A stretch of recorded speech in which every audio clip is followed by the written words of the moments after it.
यसमा तपाईको wifi connect गर्यो भने ल मैले वाइफाई अन गरेँ है वाइफाई अन गरेँ टर्निङ अन वाइफाई कनेक्ट हुने बित्तिकै केही समय चल्छ त्यसपछि मोबाइल अफ हुन्छ मतलब रिबुट हुन्छ भइसक्यो रिबुट यही समस्या यसको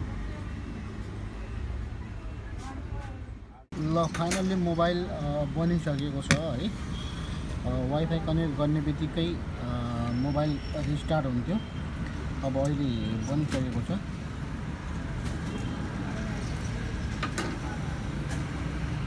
चेक गरौँ हामी वाइफाई अन गरेँ मैले है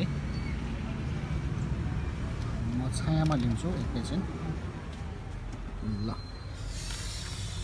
वाइफाई कनेक्ट भइसकेको छ है ल हेर्नुहोस् कनेक्ट भइसकेको छ वाइफाई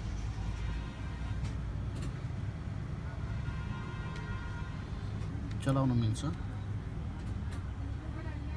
ओए अनि तिमी यो दशैंमा के गर्छौ मन परेको लुगा लाउँछु झिल्के चस्मा ला मैं भी ऐसे ही बैठूं ल जाँदा जाँदै कमेडी हेरिहालौँ है